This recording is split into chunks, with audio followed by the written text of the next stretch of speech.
Hi there, welcome to High School Maths. Today we're going to be looking at equations and inequalities, and we're going to go over a quick summary of some of the typical kind of examples that you might see with an equation or an inequality which work more or less in the same way.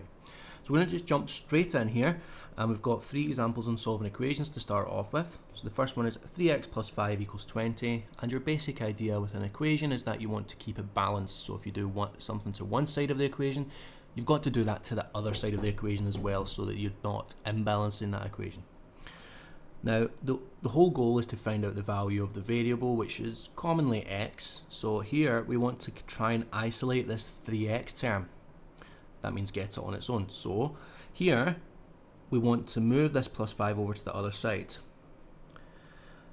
And to do that, what we're going to do is take away 5 from both sides of the equation. So I'm going to take away 5 from this side of the equation and this side of the equation. Now, you don't have to write these kind of bubbles in between, but it kind of helps visualize what you're thinking.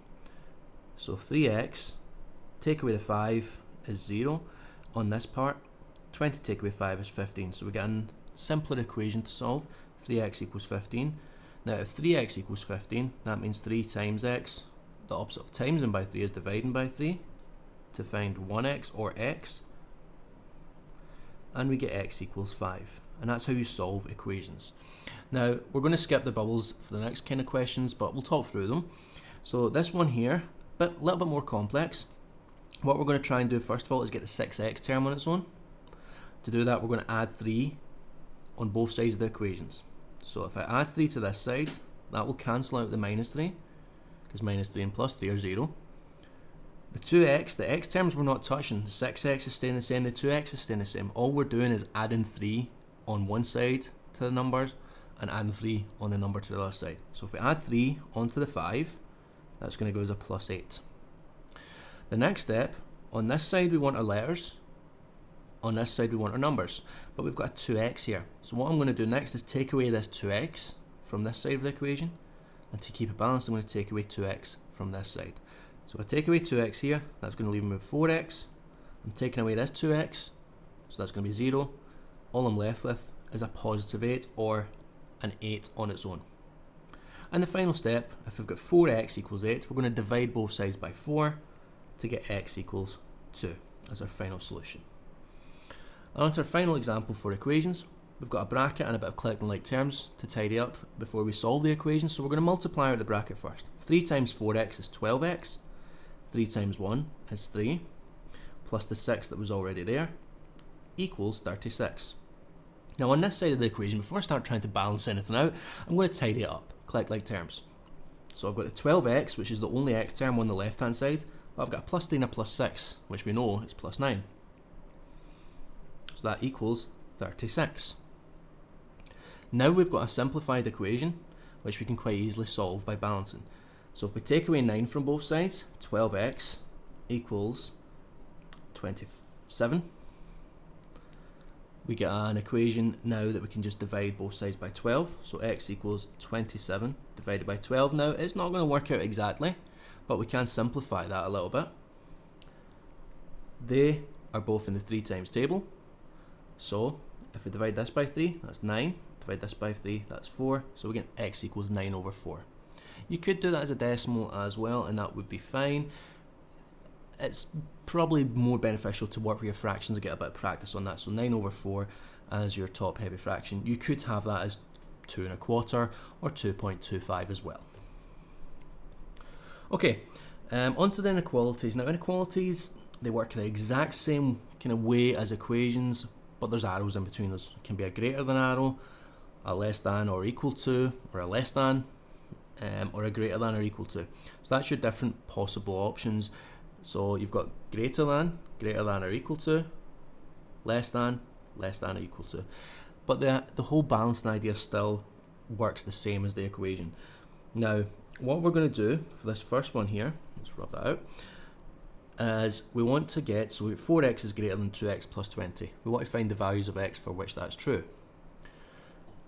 But we're just going to do the same thing. We want x's on one side, numbers on the other. So I've got my 4x on this side, that's good. But on this side, I've got a 2x and a 20. I don't want that 2x there, I just want the 20. So I'm going to take away 2x from this side, and I'm going to take away 2x from this side. If I do that, take away the 2x there, I take away the 2x there, I'm just left with 2x is greater than 20. Dividing by 2 on both sides, I get x is greater than 10, and that's my final solution. Okay, so x is greater than 10 is your final solution. It's not asking for a specific solution, it's asking for a range of values for that holds true for the original inequality. Let's have a look at a more complicated one. 3x plus 2 is less than or equal to 5x plus 20. Alright, so again, I'm going to follow the same method here. There's different variations of the way you can go through this and still get the same answer at the end. But I'm going to go through it so we end up with a negative x term. So I'm going to 3x here, I want to keep on its own. The plus 2 I'm going to move over to the other side. So that means I'm going to take away 2 from both sides. So 3x is less than or equal to, taking away 2 here, 5x is staying the same. I'm going to take away 2 from the right hand number on the right hand side, so that's going to be plus 18. Next step, I want just a number on this side, so I'm going to take away 5x here, I'm going to take away 5x here. Now if I do that, that's going to give me a negative 2x there. A little bit awkward, but we can deal with negative numbers. We've taken away that 5x, we're just left with the positive 18. Now in an inequality, and this is where it's slightly different from equations, if you divide or multiply by a negative through the equation, then you're going to have to flip the arrow. So we're going to divide by negative 2 here. That would give us x, and if we divide this by negative 2, it would give us negative 9, because 18 divided by 2 is 9, 18 divided by negative 2 is negative 9. But instead of the arrow being a less than or equal to, it's going to flip to be a greater than or equal to. Okay, I'm not going into too much detail on why that is here. We'll do that in another video. And the last one, 14 minus 2 bracket 3 minus x is greater than or equal to 8. So we're going to look at multiplying the bracket out here. Now be careful, the bracket has been multiplied by negative 2. Alright, so negative 2 in front of the bracket. So negative 2 times 3, that's a negative 6. And negative 2 times negative x is going to give you a plus 2x. So watch out for that. Greater than or equal to 8. Again, on this left hand side, we're just going to tidy up the terms. Okay, so we've got 14 take away 6, that's our numbers. You could put the 2x first, it's up to you. I'm just going to leave it. So 14 take away 6 is 8. Plus 2x is greater than or equal to 8. Okay, now what we want is the 2x term to be on its own here. So we're going to take away 8 from both sides. And if we do that, we get 2x's greater than or equal to 0.